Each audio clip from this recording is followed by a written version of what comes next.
This almost completed space is my new shop. So many activities! But where two of these walls are, there used to be a fence. Most of that fence had to be removed for the construction, but now that the building is almost complete, it's time to reconnect them to secure the yard. There was about a 12-foot gap that needed to be closed, but I didn't want to make the gate that wide. I put in another post and left myself about an 8-foot gap for the gate. I did this so a mini excavator could get in case I ever needed it. I also elected to make a sliding gate because I didn't want to have to deal with two large doors. For the tracks I used 2 pieces of unistrut. You can find this in the electrical aisle at your big box store. I picked unistrut because I had these little pulley brackets that can ride right inside it. I got these on Amazon and I'll put a link in the description. Since the unistrut only has some really large bolt holes at the bottom of the channel, I needed to modify these so I'd be able to screw them to the fence posts. This required drilling holes in both sides, one hole that the hardware would actually go into and then a larger hole so I could get a tool in to actually tighten the hardware down. Due to space constraints, I had to be able to use countersunk hardware, otherwise that little pulley would run into it. And because those holes had to be countersunk, I had to be a little clever about how I was going to get tooling inside of these unistruts to be able to drill them. Anyway, these 10-foot sections of unistrut are each going to be attached to 3 different fence posts. 3 screws will go into each fence post at all 3 locations on the unistrut. So I ended up drilling 9 holes per side, 18 holes total on each unistrut, or 36 for both. This took about 2 hours. Every single hole was started with a 1/8 inch pilot hole.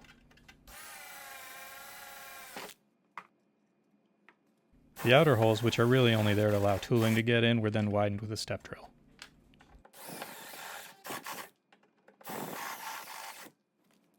I don't have one of those fancy inner hole burr removal tools, so a file had to do.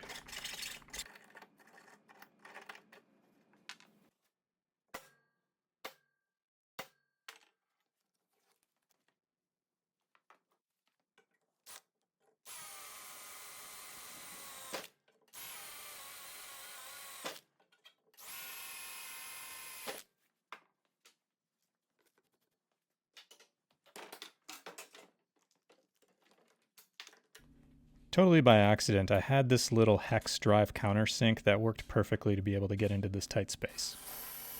The gap in the unistrut was just barely big enough to be able to fit it. I checked every single countersunk hole with a test screw to make sure that the head would sit flush with the inner surface of the unistrut. While these drill, I'm going to address a few environmental issues that I had already thought about while I made this design. This is going to go outside, and yes, this unistrut will eventually rust. I live in the Pacific Northwest, and everything will be wet for a good portion of the year. I'm really not worried about it. I've made this gate once, and if I have to do it again in 10 years, that's fine. I had already completely replaced this fence 4 years ago. I'm going to reuse a lot of the cedar fence boards, even though they're stained. At least they'll match, and it's recycling materials, and I'm glad to not have to buy new stuff. This portion of the fencing gate is also in the back corner of the property where I can't see it from my kitchen window, so it doesn't bother me. Ultimately, my goal on this fence was functionality and security of the yard. Prior to the construction, this part of the fence used to have an old gate that was 2 large swinging doors, and I never liked them. They both sagged, the wind would blow them shut sometimes, and for my needs, a sliding gate seemed like a better answer. So it's pretty uncommon for me to get this stuff right exactly the first time, and my original idea turned out to be pretty ill-conceived. I spent a couple hours a few days ago putting this lower bracket on with these pulleys that you see, and it works like this. My idea was that this conduit would somehow be attached to the lower edge of a large panel.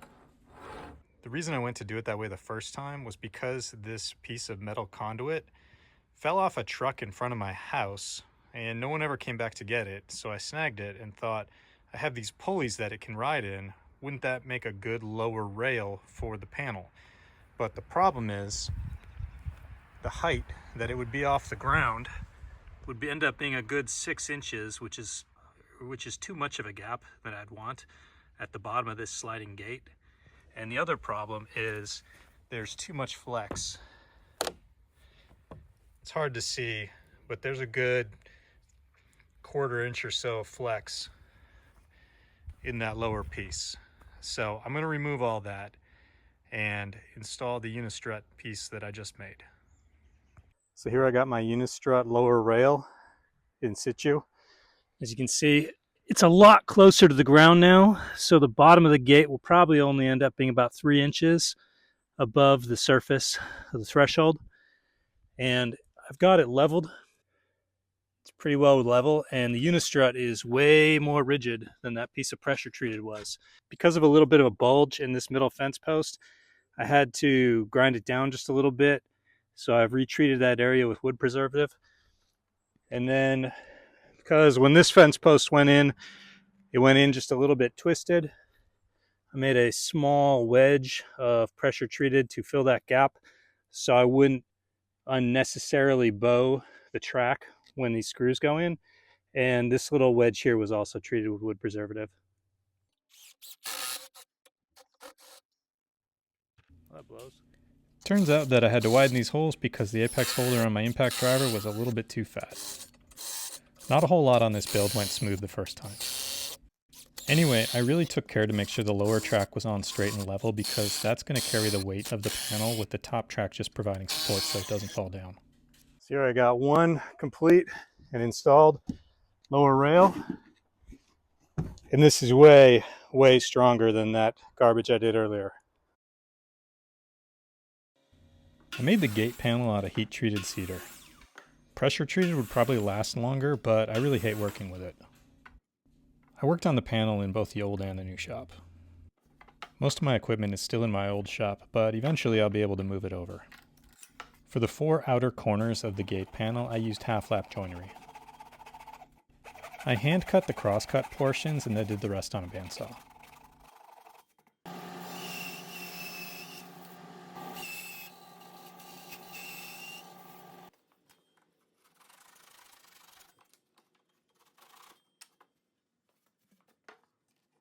That's a bingo! I didn't want to do a half lap for the center vertical joints because I felt like that would weaken the long pieces too much, so I opted for some dowel joinery.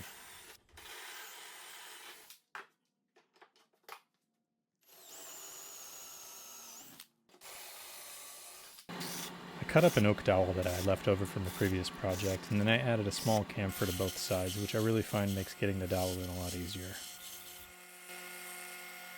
I wanted to use a waterproof glue because I was doing this as an outdoor project, but it turned out my bottle of Tite Bond 3 was very nearly empty when I started doing this joint.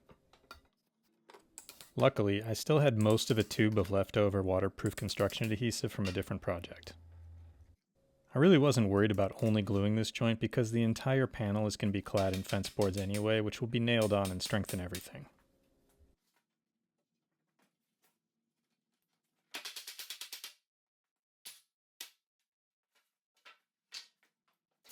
I do not have a clamp that's anywhere near big enough for this, so cargo strap it was. Once I had the middle portion glued in, I added the end pieces. Part of the reason I went with the half-lap joints is because for these I didn't need to have really long clamps.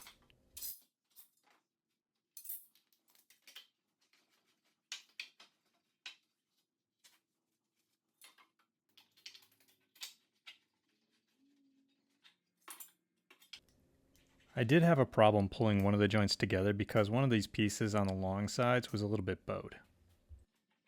I ended up just hooking 2 bar clamps together to pull it in enough so I could get the other clamps onto the joint.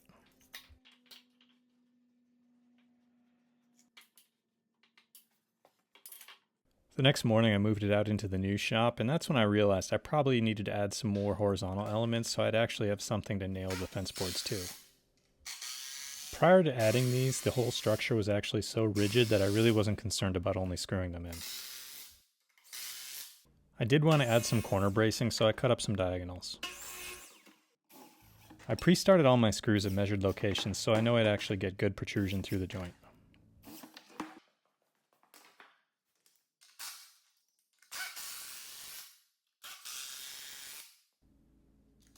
I put the corner bracing in on all 4 exterior corners, and when I got to the very last screw, this happened. Ouch! Any little errant red spots you see in the rest of this video is definitely blood. So these little things are actually called trolley assemblies, and they're made for connecting things like overhead hoists to tracks in the ceiling.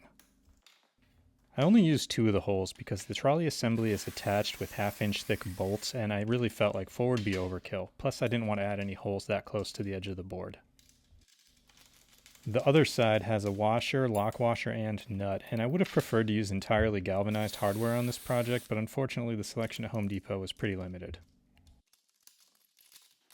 The top and bottom trolley assemblies went on the exact same way, and the reason I bolted them directly onto that board so they sit a little bit proud had to do with clearance issues once all the fence boards are actually attached. I'm only mentioning this because it's going to be visible in a few other shots, and I don't know why I even bothered adding this piece of angle iron. My thought was it would help keep the door lined up with the lower track, but the reality is that trolley assembly is going to do that much better than that piece of angle iron will anyway. Once the gate is installed into the tracks, there's about 18 inches of overlap between the gate and the fence itself, so I pre-attached all these boards on, 1 because I wouldn't be able to do it once the panel was in place, and 2 to give the corners a little more structural rigidity. At this stage in the build, I was pretty confident that everything would work, but I still had some doubts. My biggest concern was that the gate would be kind of floppy and I'd have problems getting it into the track without it twisting and bending. This ended up not being a problem at all. You might notice some iron staining on these boards. Like I mentioned earlier, these are recycled from the old fence. Everything I'm using now is a proper galvanized siding nail.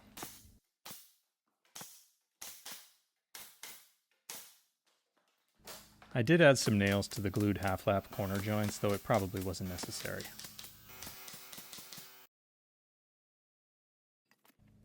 The end of the gate that is not supported by those trolley pieces is going to have a wheel that needs to roll on the ground. As I mentioned earlier, it rains here a lot, and as a matter of fact, it was even raining while I was doing this portion of the build right here. Because it's wet so many months out of the year, I knew that the soil was going to get soft. I didn't want the wheel to roll over soft earth and get potentially bogged down in it, so I laid down a row of recycled pavers. After digging down a couple inches, I laid in some crushed rock and I beat all that into place with a homemade tamper. I tried to keep it all as flat and level as possible. Once I had put in the crushed rock, I added some paver sand to help fill in the gaps. I'm not a professional hardscaper and this isn't the kind of thing I really enjoy doing, so I'm not sure if this is the best way to do it, though I will say it seemed to work pretty well. Once I was satisfied with the base, I started putting in the pavers, and these were also recycled.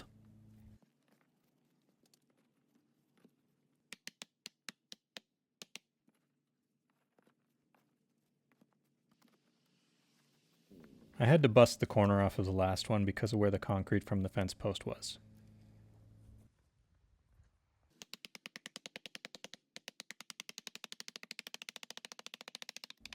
I did end up with a slight hump in the middle, but it wasn't bad enough to really affect operation of the gate. I suppose I could have gone back and done something about it, but at this point it was starting to rain and I was getting a little frustrated with this part of the build. Anyway, I backfilled dirt around the edges, added some sand, and tamped everything down, and the threshold was done. I carried out the gate panel, and I was honestly quite surprised with how easy it was to get into the lower track. I forgot to hit record when I was bringing the upper piece of the track in, but getting it into place was also really easy. The upper track is really just to keep the gate from falling down, so I didn't worry too much about getting it on as straight as possible, but I did make sure that the gate wouldn't bind up in it anyway. I attached the far end in the middle of the track, but I had to add something to the gate itself before I could put on the wheel. I didn't just add the wheel directly to that end piece, because if I had, it would have left the threshold that I put down when the gate was fully closed. Ideally, I would have been able to put in another block on that threshold, but like you've already seen, the concrete from the fence post was in the way. I got this spring-loaded gate wheel on Amazon, and I'll put a link in the description.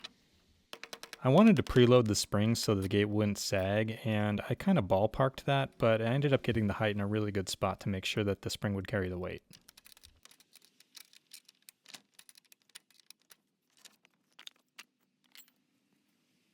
This was the first time I moved the gate through on the tracks and the wheel.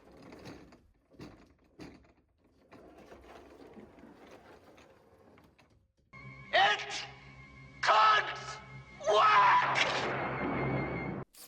With that sorted, I went ahead and attached the last part of the upper track. There was still this issue. The upper trolley keeps the top of the gate in the track, but that's about 8 feet away and to the far left. Luckily, they make a piece of hardware just to solve this problem, and I'll put a link in the description. This adjustable roller will keep the gate sandwiched between itself and the fence. Installing that eliminated all the play between the gate and the fence on the unsupported side.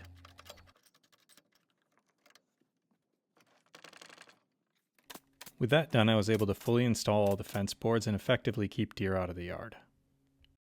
As you may have guessed, I did pre-trim all these to length. It really wasn't until I put the last cedar board on and moved the gate through that I was sure my design would work. You magnificent bastard, I read your book! I still needed to install some stops that would also keep the gate from being able to be pushed in while it was fully closed. I put one at the top and bottom. Installing the latch was kind of a fiasco. At this point it was raining pretty hard, I ran out of screws, and I had to start using nails to make up this big beef up for where the latch would be installed, and also the latch was way too big for what I was trying to do. You can't really see it, but I was pretty much soaking wet, my feet were covered in mud, and I just wanted this to be done. Anyway, I finally got the latch installed and decided I'd put on the handle as the last thing I'd do before I went inside until it stopped raining. And after I put the handle on, I realized that the way I positioned it meant it was partially in the way of being able to freely move the latch, so I took it off and moved it up.